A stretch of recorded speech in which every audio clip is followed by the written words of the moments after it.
Good afternoon. We are in Rome, Theatre Ambra Iovinelli. We are going to interview Ivana Chubbuck. Good afternoon, Ivana. Hello. First, thank you for accepting my interview by Italian Book Club. My pleasure. Right. And let me introduce you, despite and although you are very famous worldwide, but just tell you who you are. And so you are the most famous coach of teaching or acting worldwide, especially in Hollywood, of stars and Hollywood stars. And you are the author of the book, The Power of the Actor. What is the power of an actor? The power of the actor is a technique which is based on, instead of making emotion as its end in itself, which is like method acting, it's taking that same pain and trauma of someone's life and using that to fuel a way to overcome and win whatever the objective is. So it becomes something that becomes a resource. Pain becomes a resource to overcome and fix something or gain something, as opposed to a way to self-destruct. And I think that's just a good way to live life too. And how and when you have this idea to, your method, it's quite a unique method, and your book is considered as a Bible of the actors. How and when you have this idea? Well, I found that when I was an actor a long time ago, and I found that I was reading all the great books about acting, but most of it was very theoretical.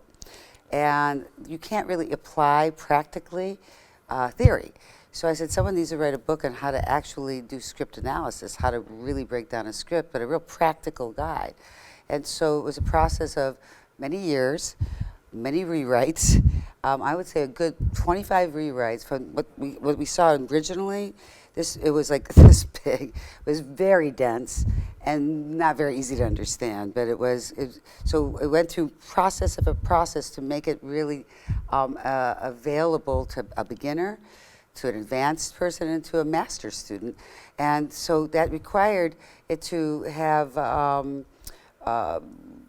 to really rethink how to actually write it down so that it was a way that people could actually take it and actually apply it easily and not make it so complicated. And also I have a lot of personal stories in there about star actors, how I helped them using the technique to get an Oscar, how I helped someone with an audition that got them that star-making part, work that some of the stars did in class that helped them become the stars they became. So there's a lot of interesting, real behind-the-scenes Hollywood information, not the tabloid information.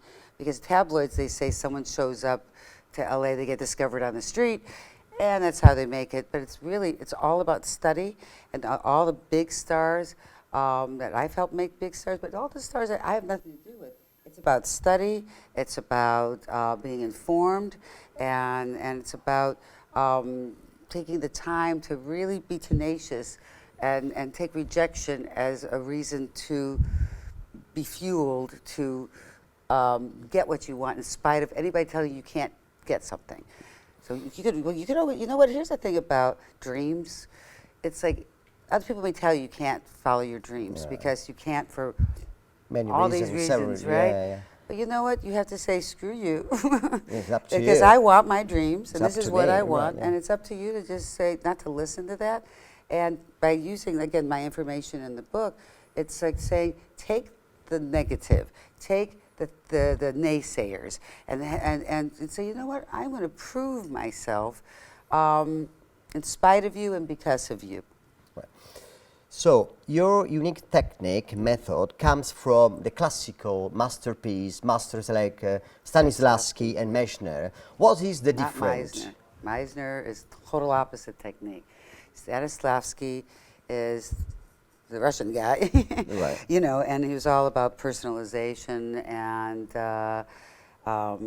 recreating real, human behavior. Now just taking it to the next steps to make it more about a win situation, so we're going to win something with it. Meissner is about reaction. I'm about being proactive. So Meisner technique is about, I hear and listen to the other person, and then I respond to that, and a truthful response. But my technique is about driving a scene, being proactive. Oh, right. So it's like, I'm not going to sit and wait for you to give me something so I can respond. I'm going to give you something so you will respond. So it's proactive versus reactive. So that's the difference. Yeah, Meisner is reactive, I'm proactive. So your book is divided in two parts. The first part is 12 tools, instruments, and you tell the stories and tales about the movie stars, Hollywood stars. And the second part, correct, is the training and exercise for the actors, aspiring actors, anonymous actors, or whatever, for achieving the goal, for playing, acting, and... For like if you have to play drunk, there's an exercise to really feel organically drunk. If you have to play a heroin addict, there's exercise in there to make you really feel organically high on heroin. I worked with Beyonce in a movie. She had to play a heroin addict, and she used the exercise and really felt high. And if you watch the movie, she looks high. And it actually literally changes your pupils, the skin tone, because this exercise creates a reality that it's really, you really feel it. It's an exercise for cocaine, an exercise for alcohol, for marijuana, for LSD, on and on and on. As you know, Rome and Italy during 1960s was the second country in the world for movie industry, and we had movie directors like Federico Fellini, Marcello Mastroianni, the actors, and Dolce Vita in Via Veneto. What about now, and if we have hope? I don't know enough about the industry to say, well, I was going to say this, I don't know about the Italian industry, but I can say if you ever lose hope, then that's your problem. You should always maintain hope, because there's always hope in every situation. Until you die, there's always hope. And there's always light. It may be a small light, it may be a big light, but there's always light to go towards. And that's the whole thing about, don't ever let anybody say, well, we haven't made movies that are like the 60s in 40 years. But it doesn't mean you can't do that tomorrow. Right. You know? Okay. The last question, then I don't want to bother you more. Oh, no. It's a pleasure. Oh, thank you, thank you. So, during a workshop last year, you have met Valentina Paterna, and you appreciated her, appreciated her talent. What did you find in her? What did you discover in her? What did you? Well, I discovered that here's a person who reminded me very much of the talent of Charlie Chaplin. That you didn't have to hear her voice to respond to. There's vulnerability that is, there's vulnerability that creates a humorous end result, just like Charlie Chaplin.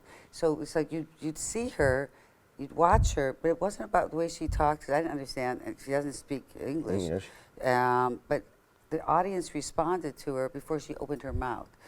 The moments that we were seeing from Bridesmaids, where there's a lot of like part of it that she doesn't speak, and it was like she got the biggest laughs when she wasn't speaking, like Charlie Chaplin. But there was a vulnerability, that kind of sad tragedy in the eyes meets I want to win anyway. I want you to like me anyway, and the end result is got a classic comedy person to it. Probably she's our hope in some way. I think so. Well, thank you. So thank you for the interview, and thank you for your great book. I thank you for acknowledging that.